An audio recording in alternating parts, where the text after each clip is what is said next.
have seen that look in Father's eyes. His only son was born that mid-July.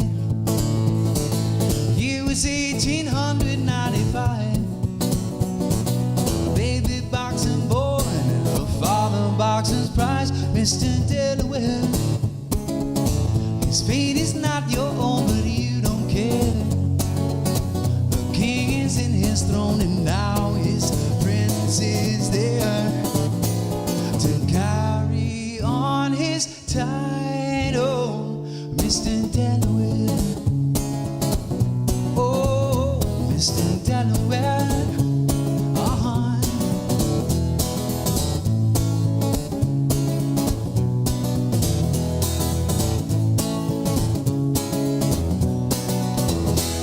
At 12 years old, he steps into the ring. You can almost hear his father's heartstrings sing. Though he longed to be his family's pride and joy, couldn't bring himself to swing at the other boxing boy, Mr. Delaware. Can't you see he's not the same in there? I think you do, it's just that you don't care. As long as there's someone to follow in your footsteps, Mr. Delaware. Oh, Mr. Delaware.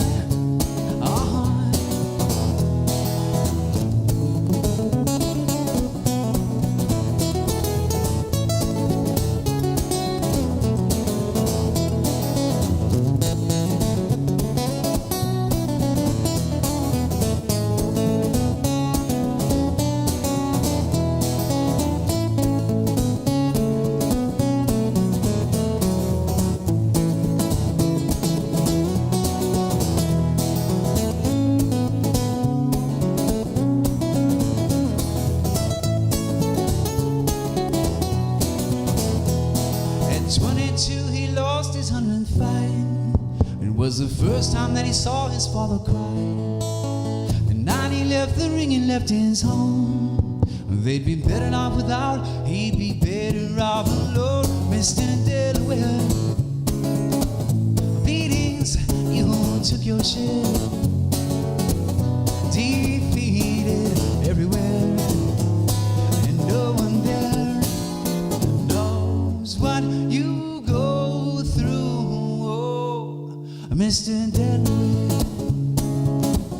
Oh, Mr. Delaware. He's not the same in there. But you don't care. No, you don't. Here we go.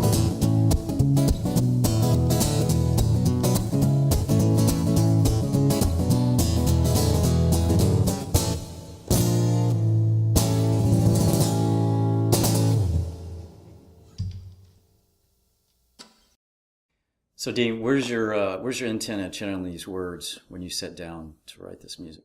Well, the swing stuff that I do is kind of inspired by old history. I read Sarah Groen's book Water for Elephants, and that kind of turned me on to a lot of history that I wasn't aware of, and I thought it was a brilliant way to write a novel and make people, aware of things, So I live in Sarasota, and it's a circus city, and then I started digging into the history of the circus, and the time period of like the 20s and 30s seemed to make sense to me, and the swing music seemed to be a nice backdrop for the stories that I was writing of these songs, So that kind of led me on the path, and I did a lot of research to actually write these songs, whereas my older songs are more sort of more about me and that personal and that kind of thing, So yeah.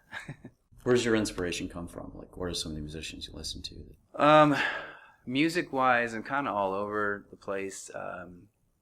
Started out with like Led Zeppelin and older rock bands, and went through a phase of punk and Fugazi and Minor Threat, the Ian MacKaye thing I was into a little bit, and then somewhere along the line I got into jazz, and I went to Jazz Commercial Music School of Performance in New York for about a year and a half. Studied jazz commercial guitar performance, and I was into guys like Joe Pass and Tuck Andrus that were doing like chord melody kind of stuff, And then I kind of got out of that and got into rock bands and left it all behind, sort of. And then I started writing in this swing vein, and it kind of brought me back to my roots of the jazz thing. And then I discovered Django Reinhardt and the Hot Club of France, and that led me on a different path completely, you know. So I'm kind of sort of embracing that style, but I'm not really doing gypsy jazz. I'm really careful about commenting on the gypsy jazz thing because the guys who do it are just phenomenal, and I'm just starting to understand it myself, you know. But I'm definitely kind of reaching for that, and it's humbling. So that's kind of your backstories, like you go and you read books and kind of travel that road. Well, you know, I went through a long phase of writing stuff about me, and I just got tired of my own story, you know. At some point you get older and other people inspire you, you know, your emotions inspire you, and your personal life inspires you. Your family has been a big inspiration for me, you know. But then it was kind of interesting as a songwriter, to write stories, you know, and I also had an opportunity to do some soundtrack work for a couple. I did a soundtrack work for a college student at one point, and then there was a movie called Beautiful Noise that I did some of the incidental guitar work for, and then they used about 3 of my songs in the movie too. And then I started thinking that was another thing, you know, just not just reading the stories, but also being involved in soundtrack and thinking about how music affects the story, and all that stuff started coming into play and making more sense when I was kind of taking this left turn or whatever. So when you go into the writing part, can you visualize these pictures and kind of see that storyline? Yeah, I visualize that a lot, and I really, I mean, you know, there were times when I was literally at the computer, like looking up history and like making sure that I was putting it down the right way and getting an idea of the dates right, or just having all that stuff in my head, you know. So yeah, that was like an intense part of it for me, and a different way to write, completely different way to write, because it wasn't really totally from me, even though I had to have some connection to the history that I was writing about. That was really important to me. I read a lot of interesting stories, but the ones that jumped out became songs, and then the ones that I thought, that's kind of cool, but if it didn't, I don't know, if it didn't grab me in some way, then I didn't think it was worthy of my time at that time, you know. Oh, I see. This one's called Walker's Pure Extract.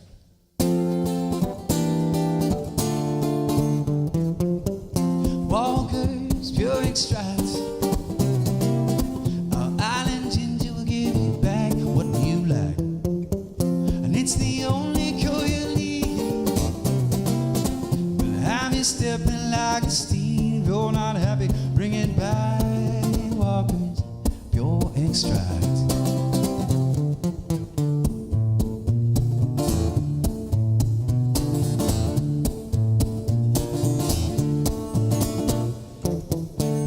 And wisely, boys, there's something going around. Thought we had it figured out till the USTD found. We can get our kicks in this little bottle for the sick. They can make it hard to take. Morality will surely fill our cups. Drink it up. Ooh, yeah. Walker's Pure Extract.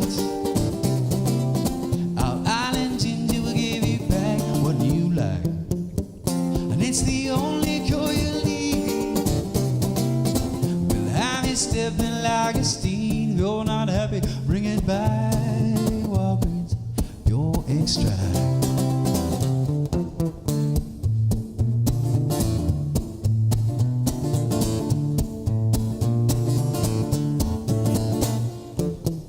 Weights and measures, how does it boil down? The bootlegger's treasure, finding ways to get around. Slow the regulators up with a trick that'll keep us in the mix. Jamaican red and sour gum will keep us running rum to Walker's sick. That's it, do the trick. Ooh, yeah. Walker's Pure Extract.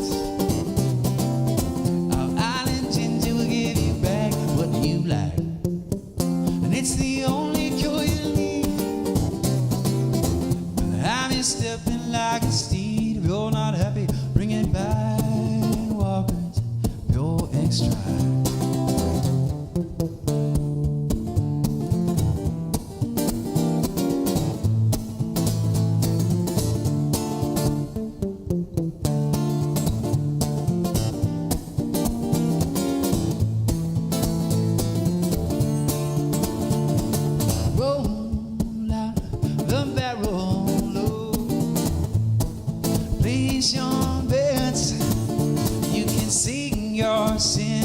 sinner's carol, but you will have to pay your debts. Roll out the barrel, oh, carry them home. You can sing your sinner's carol, but you won't be walking home.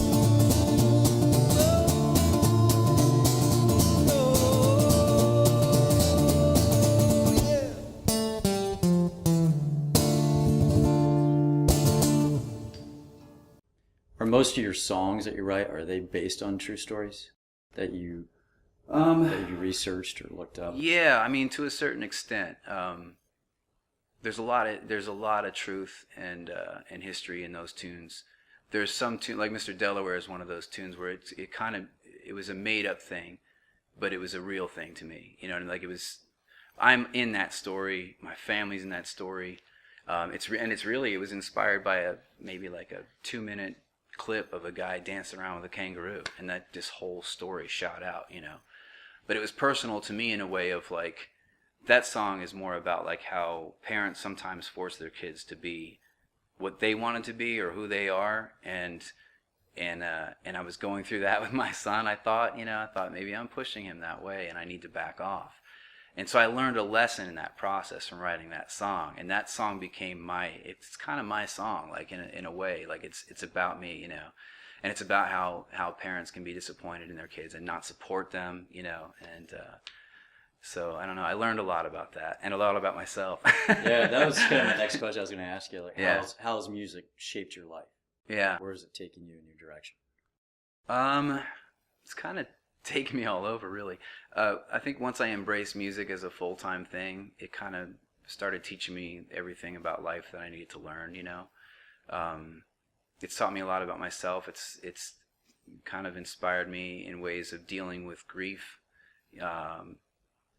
And kind of keeping people's history alive, going back to the storytelling aspect of it. You know, you write a song about your grandfather, you write a song about a friend who passed away, and it's kind of giving them some immortality in a way, you know.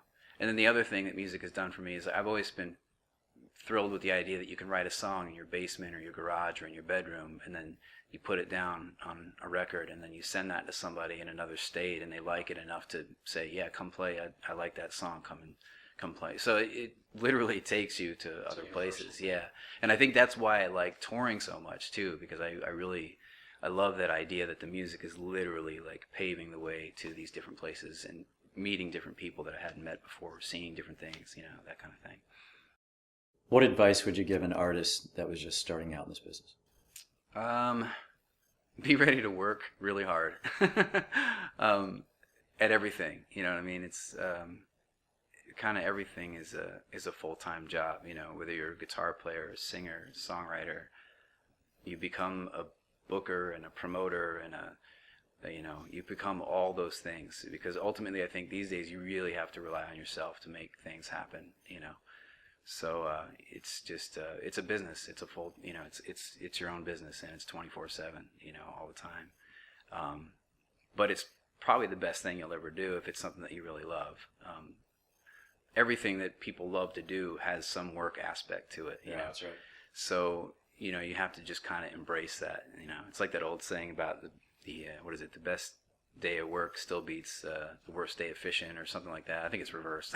Yeah. The worst day of fishing beats the best day of work, or something like that. You know, I think a little bit about that, and I have my gigs that are work gigs, you know, and then you have the gigs that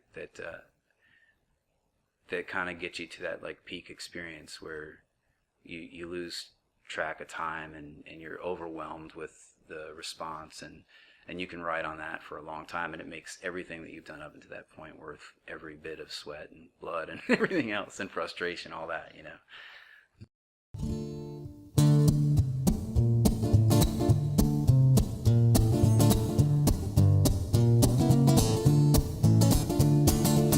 Set 'em up and break 'em down.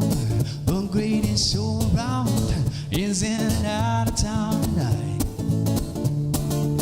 You'll move your funny bones, taking from the sound through the megaphone, send you home humming when you hit the road, all right.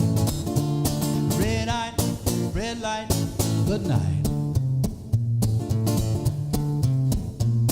It's rumored, my dear friend, that some folks will meet their end sliding down the rails from town to town. You had better pull your weight, or the heavy hand of fate will throw you out the boxcar to the ground. Red light, good night. Set 'em up and break 'em down. The greatest show around is in and out of town tonight. You'll move your funny bones, singing from a sound through the megaphone, send you home humming when you hit the road. All right. Red light, good night. Old Camel got the jig from the walkers he did take. We tried our best to keep it down low, but rumors are a disease and they spread with careless ease, bringing certain someone's in the know. Red light, set 'em up and break 'em down. The greatest show around is in and out of town tonight. You'll move your funny bones, singing from a sound through the megaphone, send you home humming when you hit the road. All right. Red light, good night.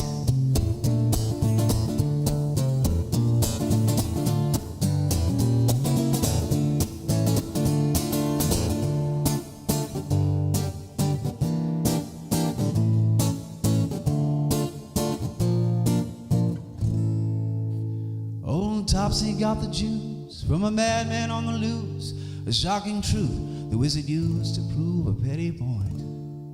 What was it he did say about nonviolence in his day? Let it be shown that actions pulse more true than words. Have you heard? Red light, set 'em up and break 'em down.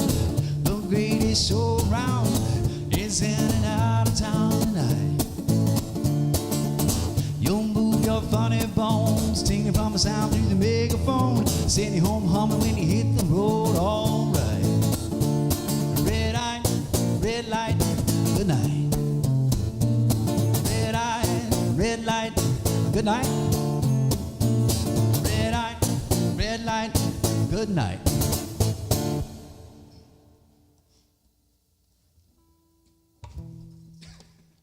Is that it?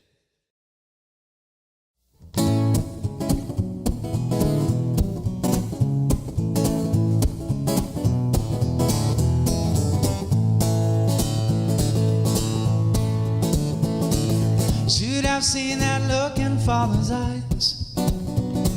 His only son was born that mid-July. Year was 1895. Baby boxing boy, her father boxer's prize, Mr. Delaware. His fate is not your